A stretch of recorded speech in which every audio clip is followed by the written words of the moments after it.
She met Selden's sound of protest with a sharp, derisive glance. Well, what's the use of mincing matters? We all know what Bertha brought her aboard for. When Bertha wants to have a good time, she has to provide occupation for George. At first, I thought Lily was going to play her cards well this time, but there are rumors that Bertha is jealous of her success here and at Cannes, and I shouldn't be surprised if there were a break any day. Lily's only safeguard is that Bertha needs her badly. Oh, very badly. The Silverton affair is in the acute stage. It is necessary that George's attention should be pretty continuously distracted. And I'm bound to say Lily does distract it. I believe he'd marry her tomorrow if he found out there was anything wrong with Bertha. But you know him. He's as blind as he's jealous. And of course, Lily's present business is to keep him blind. A clever woman might know just the right moment to tear off the bandage. But Lily isn't clever in that way. And when George does open his eyes, she'll probably contrive not to be in his line of vision.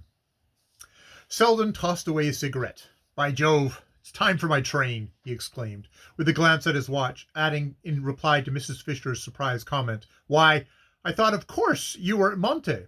And Monte, a murmured word to the effect that he was making Nice his headquarters. The worst of it is, she snubs the Bryes now, he heard, irrelevantly flung after him. 10 minutes later, in the high-perched bedroom of a hotel overlooking the casino, he was tossing his effects into a couple of gaping portmanteaux while the porter waited outside to transport them to the cab at the door. But it took but a brief plunge down the steep white road to the station to land him safely in the afternoon express for Nice. And not until he was installed in the corner of an empty carriage did he exclaim to himself with the reaction of self-contempt, "What the deuce am I running away from?" The pertinence of the question checked Selden's fugitive impulse before the train had started. It was ridiculous to be flying like an emotional coward from an infatuation his reason had conquered. He had instructed his bankers to forward some important business letters to Nice, and at Nice he would quietly await them.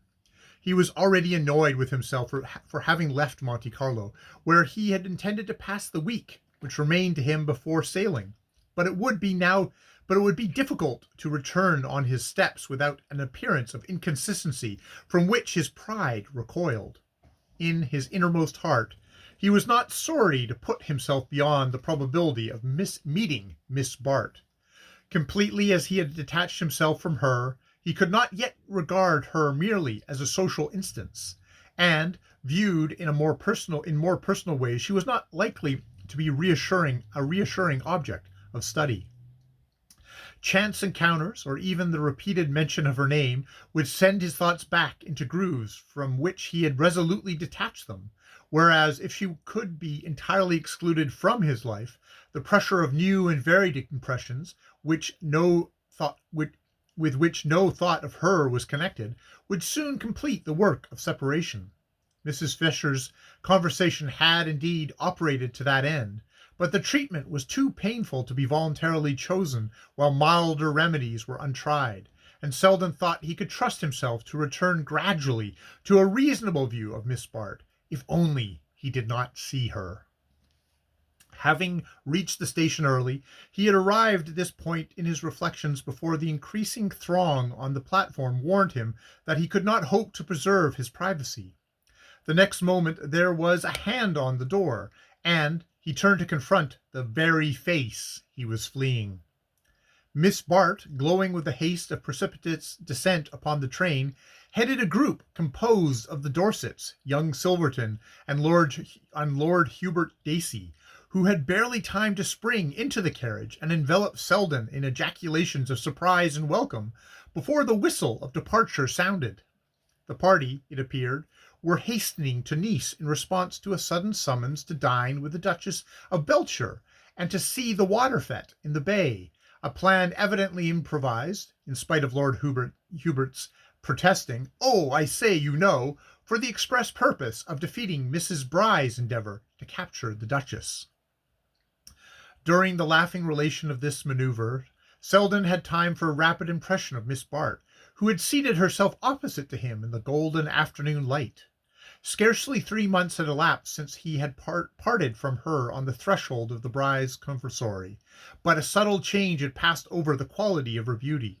Then it had a transparency through which the fluctuations of the spirit were sometimes tragically visible. Now its impenetrable surface suggested a process of crystallization which had fused her whole being into one hard, brilliant substance. The change had struck Mrs. Fisher as a rejuvenation. To Selden it seemed like the moment of pause and arrest when the warm fluidity of youth is chilled into its final shape. He felt in the way she smiled She felt it in the way she smiled on him, and in the readiness and competence with which, flung unexpectedly into his presence, she took up the thread of their intercourse as though that thread had not been snapped with a violence from which he still reeled. Such fast facility sickened him, but he told himself that it was with the pang which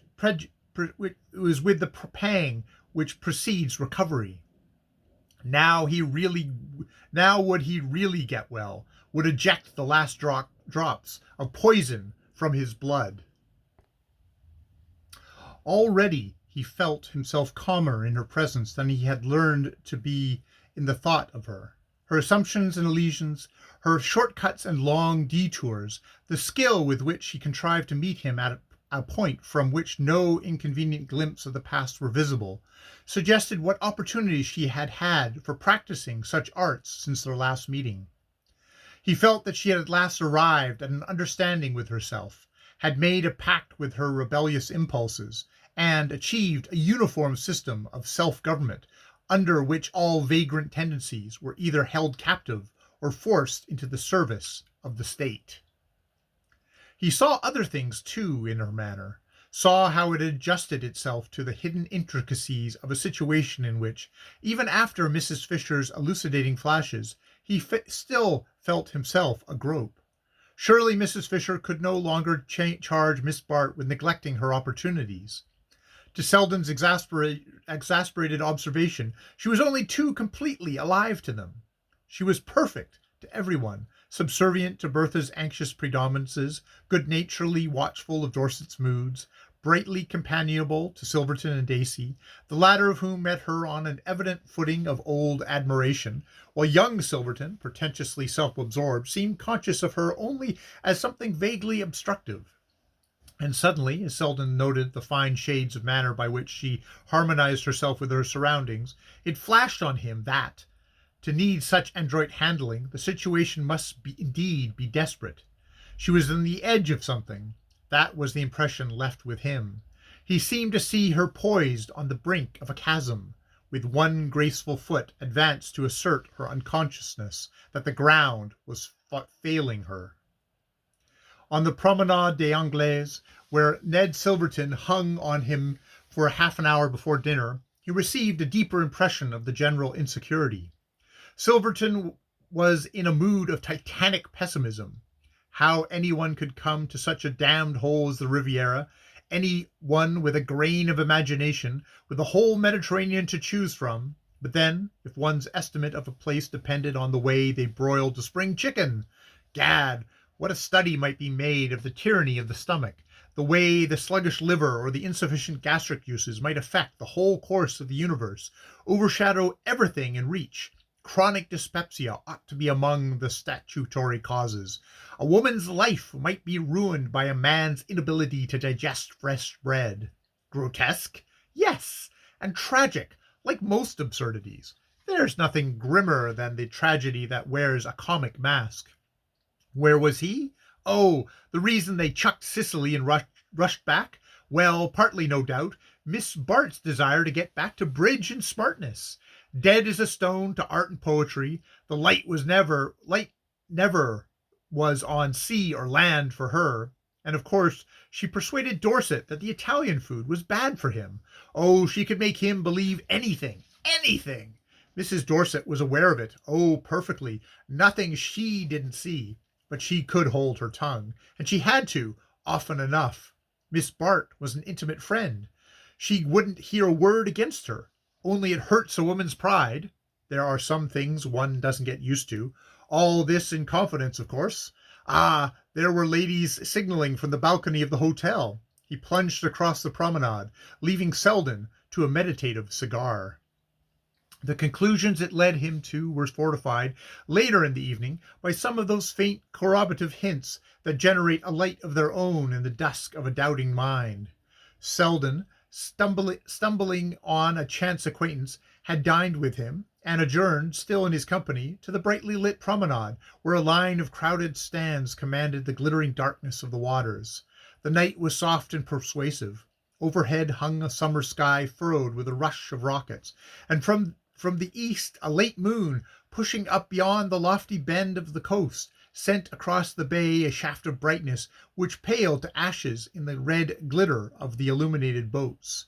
Down the lantern-hung promenade, snatches of band music floated above the hum of the crowd and the soft tossing of the boughs in dusky gardens. And between these gardens and the backs of the stands there flowed a stream of people in whom the vociferous carnival mood seemed tempered by the growing languor of the season. Selden and his companion, unable to get seats on one of the stands facing the bay, had wandered for a while with the throng, and then found a point of vantage on a high garden parapet above the promenade. Thence they caught but a triangular glimpse of the water, and of the flashing play of boats across its surface, but the crowd in the street was under their immediate view, and seemed to Selden, on the whole, of more interest than the show itself. After a while, however, he wearied of his perch and, dropping alone to the pavement, pushed his way to the first corner and turned into the moonlight silence of a side street. Long garden walls overhung by trees made a dark boundary to the pavement. An empty cab trailed along the deserted thoroughfare, and presently Selden saw two persons emerge from the opposite shadows, signal to the cab, and drive off in it towards the centre of town. The moonlight touched them as they paused to enter the carriage, and he recognized Mrs. Dorset and young Silverton. Beneath the nearest lamp-post he glanced at his watch and saw that the time was close on 11.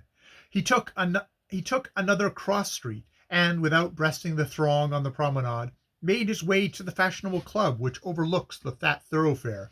Here, amid the blaze of crowded baccarat tables, he caught sight of Lord Hubert Dacey, seated with his habitual worn smile behind a rapidly dwindling heap of gold. The heap being in due course wiped out, and Lord Hubert rose with a shrug, and joining Selden, adjourned with him to the deserted terrace of the club. It was now past midnight, and the throng in the stands was dispersing, while the long trails of red-lit boats scattered and faded beneath the sky repossessed by the tranquil splendor of the moon. Lord Hubert looked at his watch. "By Jove, I promised to join the Duchess for supper at the London house, but it's past 12. I suppose they've all scattered. The fact is, I lost them in the crowd soon after dinner and took refuge here for my sins. They had seats on one of the stands, but of course they couldn't stop quiet. The Duchess never can. She and Miss Bart went off in quest of what they call adventures. Gad, it ain't their fault if they don't have some queer ones," he added tentatively after pausing to grope for a cigarette.